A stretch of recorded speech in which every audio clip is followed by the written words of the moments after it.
नमस्कार दोस्तों, हमारे YouTube चैनल स्टडी विद शक्ति में आपका हार्दिक स्वागत है। और हम पढ़ रहे थे हिंदी, और हिंदी में हम जो अब सिलेबस कंप्लीट कर रहे थे वो कर रहे थे पैट का। क्योंकि हम जानते हैं जो हमारी वर्णमाला चल रहा था उसे हमने बीच में छोड़ दिया, क्योंकि वर्णमाला से एक भी क्वेश्चन नहीं आने वाला है पैट में। और इसलिए हमारा जो मेन टारगेट है वो अभी है पैट। और 20 तारीख के बाद हम देखेंगे हमें क्या करना है और क्या नहीं करना। तो मैंने आपको जो जितने भी गद्यांश थे, यानी अर्थात 2-3 गद्यांश करा चुका हूँ, और भी मैं 1-2 और करा दूँगा पैट से पहले ही, जिससे कि आपको उस पर पूरी ग्रिप बन जाएगी, यानी कैसे करना है, क्या करना है और क्या नहीं करना। ठीक है, लेकिन आज हम देखेंगे जो हमारे लिए महत्वपूर्ण होने वाले हैं अनेक शब्दों के लिए एक शब्द। मैं आपको एक क्लास और दूंगा इसकी, क्योंकि उसमें ही सारी चीज़ें कवर हो जाएंगी। आपको पता है कि मैं ये जानता हूँ, थोड़ा पढ़ो, सिलेक्टेड पढ़ो। आप ये भी जानते हैं कि जो हमारे अनेक शब्दों के लिए एक शब्द हैं वो अनंत हैं, उनका कोई भी अंत नहीं है। आप जितने पढ़ोगे वो कम ही कम हैं, लेकिन जितने भी मैंने यहाँ पर लिखे हैं वो किसी ना किसी एंट्रेंस में पूछे गए हैं या पूछे जाने वाले हैं। यानी जो इतना भी मुझे लगा कि ये बहुत ही ज़्यादा महत्वपूर्ण है और पैट में पूछे जा सकते हैं, तो वही मैं यहाँ पर लेकर आया हूँ। तो देखते हैं कि कौन कौन से हैं। यानी जो हमारा पहले नंबर पर ही है वो है अनुचित बात के लिए।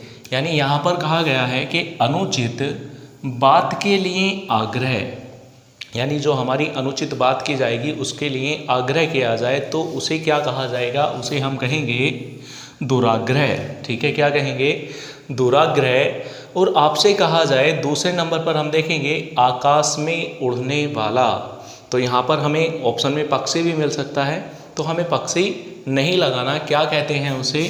नभचर कहते हैं। क्या कहते हैं? नभचर कहते हैं। यानी आकाश में उड़ने वाला क्या कहा जाता है? नभचर कहा जाता है। नेक्स्ट देखेंगे आँखों के सामने। तो आँखों के सामने परोक्ष नहीं लगाना है, क्या होता है? प्रत्यक्ष होता है। क्या होता है? जो हमारे आँखों के सामने हो वो क्या कहलाता है? प्रत्यक्ष कहलाता है। ठीक है। और यदि आपसे कहा जाए कि किसी कथा के अंतर्गत आने वाली दूसरी कथा, यानी किसी कथा के अंतर्गत आने वाली दूसरी कथा, यानी कथा के अंदर भी आने वाली दूसरी कथा को क्या कहते हैं हम? अंतः कथा। ठीक है, क्या कहा जाता है? अंतः कथा कहा जाता है। यानी जो कथा है उसके अंदर भी यदि कथा आती है तो उसे हम क्या कहते हैं? अंतः कथा कहते हैं। दूसरा देखेंगे, यानी आगे उसने कहा है राजभवन के अंदर का भाग। राजभवन के अंदर का भाग, या तो ये आ जाए या फिर आए राजभवन के अंदर महिलाओं का निवास। ठीक है, दोनों में कोई भी डिफरेंस नहीं है। यानी जो राजभवन के अंदर का भाग आ जाए या फिर आपसे कहे राजभवन के अंदर महिलाओं का निवास ही क्या कहलाता है? अंतःपुर कहलाता है। क्या कहलाता है? अंतःपुर कहलाता है। यानी जहाँ पर राजमहल होगा उसके अंदर कोई एक निवास होगा जो महिलाओं के लिए होगा, और उसे ही हम क्या कहेंगे? अंतःपुर कहेंगे। ठीक है। नेक्स्ट आगे था किसी रोग का ठीक होना कठिन हो। यानी अर्थात ऐसा रोग जिसका ठीक होना बहुत ही कठिन हो, वही क्या कहलाता है? असाध्य कहलाता है। यानी उसे साधना जल्दी नहीं मिलने वाली, यानी कठिन है कि ये ठीक हो या ना हो। यानी अर्थात किसी रोग का ठीक होना कठिन हो तो वही क्या कहलाएगा? असाध्य कहलाएगा।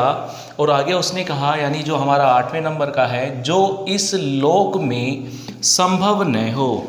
यानी जो इस लोक में संभव न हो तो उसे हम कहेंगे अलौकिक। लेकिन यदि आपसे कहा जाए जो इस लोक की बात हो तो वो कहा जाता है लौकिक। ये बात आप ध्यान रखेंगे। यानी वो कहेगा जो इस लोक में संभव न हो तो वो कहा जाता है अलौकिक, लेकिन जो इस लोक की बात हो वो कहा जाता है लौकिक। ठीक है, देखते हैं नंबर 9। जिसे मारना उचित हो वो कहलाता है वध्य, और जिसे मारना उचित न हो वो क्या कहलाएगा, अवध्य कहलाएगा। यानी इसी के आगे क्या लग जाएगा, ए लग जाएगा। यानी जिसे मारना उचित है वो क्या कहला रहा है, वध्य कहला रहा है, लेकिन जिसे मारना उचित न होगा वही क्या कहलाएगा, अवध्य कहलाएगा। देखते हैं, जिसका वर्णन करना यानी जिसका वर्णन न हो सके उसे कहेंगे अवर्ण्य, यानी अर्थात जिसका हम उच्चारण नहीं कर सकते उसे अवर्ण्य कहते हैं, और जिसका हम उच्चारण कर सकते हैं उसे वर्ण्य कहेंगे। ठीक है। नेक्स्ट है हमारा, जो विधि या कानून के विरुद्ध हो, यानी कोई भी ऐसी विधि जो हमारे कानून के विरुद्ध है वही क्या कहलाएगी, अवैध कहलाएगी, और जो कानून के विरुद्ध नहीं होगी वो क्या कहलाएगी, वैध कहलाएगी। ठीक है। तो आपको दोनों ही ध्यान रखने हैं, यानी जो वैध है यानी विरुद्ध है तो वो अवैध है। ठीक है, वो गलत है तो हम उसे अवैध कहेंगे, और जो सही है उसे हम वैध कहेंगे। आगे देखेंगे, जो भेदा या तोड़ा न जा सकता है। ठीक है, तो उसे क्या कहेंगे, अभेद्य कहेंगे, यानी जिसे हम भेद नहीं सकते या तोड़ नहीं सकते उसे हम अभेद्य कहेंगे, और जिसे हम तोड़ सकते हैं उसे भेद्य कहेंगे, या फिर ठीक है जिसे हम तोड़ सकते हैं या फिर भेद सकते हैं। नेक्स्ट है नंबर 13, धरती और आकाश के बीच का स्थान क्या कहलाता है, अंतरिक्ष कहलाता है। लेकिन एक बात और ध्यान रखना, यहाँ पर ये दोनों दिए गए हैं, यदि दिया जाए धरती आकाश और पाताल, जहाँ तीनों मिलते हैं तो वो भी क्या कहलाता है, अंतरिक्ष कहलाता है। ठीक है। और आपसे कहा जाए कि तीनों लोकों का स्वामी तो कौन होगा, त्रिलोकी नाथ होगा या फिर त्रिभुवन नाथ होगा। दोनों में से कोई सा भी मिल सकता है, तीनों लोकों का स्वामी त्रिलोकीनाथ या त्रिभुवन नाथ। ठीक है। लेकिन ऐसा ही एक क्वेश्चन आपसे पूछा जाएगा कि जहाँ धरती और आकाश मिलते दिखाई दे। ऐसा मान लीजिए आप कहीं रोड पर खड़े हैं और रोड में से आप कहीं दूर को देखते हैं तो आपको ऐसा लगता है कि कहीं पर धरती और आकाश मिलते दिखाई देंगे। जैसे कि ये यहाँ पर यदि कोई व्यक्ति खड़ा है और इधर को देख रहा है तो हमें लगता है कि कहीं ना कहीं धरती और आकाश मिलते हुए दिखाई दे रहे हैं। तो उसे क्या कहा जाता है, उसे कहा जाता है क्षितिज। ठीक है। जैसे कि आगे ही हमने लिख दिया था कि जहाँ पृथ्वी यानी धरती और आकाश मिलते दिखाई दे वही क्या कहलाता है, क्षितिज कहलाता है। क्या कहलाता है, क्षितिज। क्षितिज क्या होती हैं, क्यारियाँ होती हैं, क्षितिज क्यारियाँ होती हैं, लेकिन ये है क्षितिज। ठीक है। आगे उसने कहा है इंद्रियों को वश में करने वाला। देखो, जो इंद्रियों को वश में करता है वो कहलाता है इंद्रजीत। क्या कहलाता है, इंद्रजीत। और इंद्रियों को जीतने वाला कहलाता है जितेंद्रिय। ठीक है, ये बात ध्यान रखना। इसके बहुत से व्यक्ति क्या कर देते हैं, उल्टा कर देते हैं कि जो यानी इंद्रियों को जीतने वाला कर देते हैं इंद्रजीत। ठीक है, लेकिन वहाँ पर क्या होता है, इंद्रियों को जीतने वाला होता है अतीन्द्रिय और इंद्रियों को वश में करने वाला होता है इंद्रजीत। और आगे उसने कहा है जो इंद्रियों की पहुँच से बाहर हो वो कहलाता है इंद्रियातीत। यानी अर्थात कहने का मतलब है जो हमारी सीमा से बाहर होता है वो सीमातीत हो जाता है। ठीक है, सीमा से अधिक हो तो भी सीमातीत होता है। ऐसे ही यहाँ पर जब बस यानी बाहर की बात की गई है तो बाद में क्या लगा देते हैं, तीत लगा देते हैं भैया। ये बात आपको ध्यान रखनी है। नेक्स्ट है उसने कहा है उत्तर पूर्व का कोण, यानी अर्थात उत्तर और पूर्व के जो बीच का कोण होगा वो कहलाएगा ईशान कोण। और ये चीज़ हम आगे पढ़ेंगे। मैंने आपको बताया नहीं था, जब मैं सिलेबस लिखा रहा था फर्स्ट क्लास में तो मैंने आपको बताया था कि जब हम पढ़ेंगे दिशाओं के नाम कि ईशान कोण क्या होता है, वातत्य कोण क्या होता है, अग्नि कोण क्या होता है, नृत्य कोण क्या होता है, तो आपको पता चल जाएगा। और यहीं पर यही पूछा है उत्तर और पूर्व के बीच का कोण ही क्या कहलाता है, ईशान कोण कहलाता है।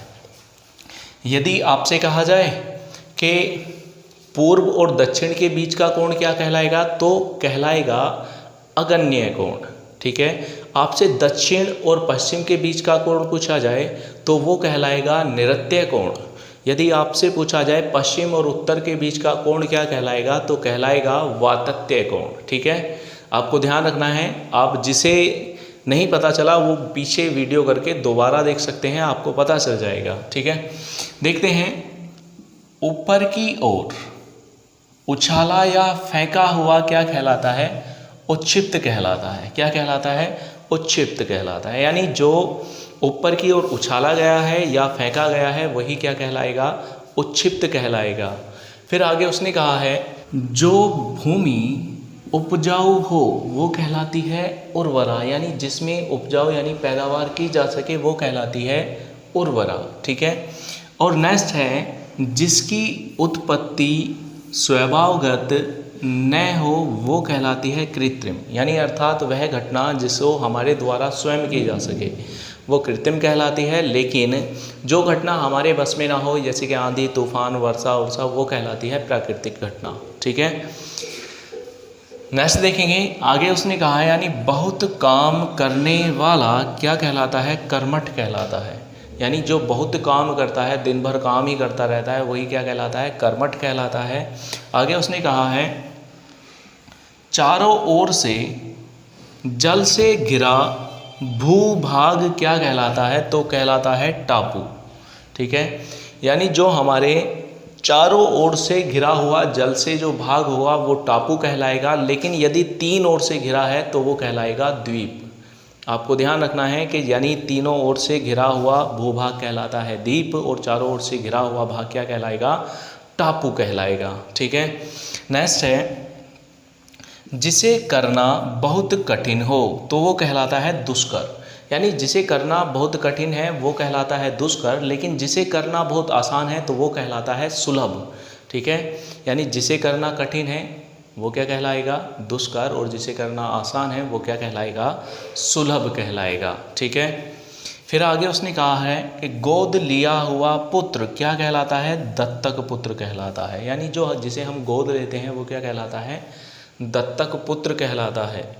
नेक्स्ट है जो नष्ट न हो तो वो कहलाता है नश्वर। क्या कहलाता है? नश्वर कहलाता है जो नष्ट न हो। ऐसे ही जितने भी हमारे मोस्ट होंगे उन्हें हम और अगली क्लास में कंप्लीट करेंगे, लेकिन ये ध्यान रखना ये आपके लिए बहुत ही अति महत्वपूर्ण है और किसी ना किसी एंट्रेंस में पूछे जा चुके हैं और वही मैंने आपके सामने लिखे हैं। ये ध्यान रखना ये बहुत ही ज़्यादा मोस्ट है। तो मिलते हैं नेक्स्ट वीडियो में। ठीक है। और नेक्स्ट वीडियो में हम देखेंगे इनसे अलग जितने भी और मोस्ट हैं वो, यानी अर्थात पैट में हम बाहर ही नहीं जाने देंगे। ठीक है। तो मिलते हैं नेक्स्ट क्लास में। जय हिंद।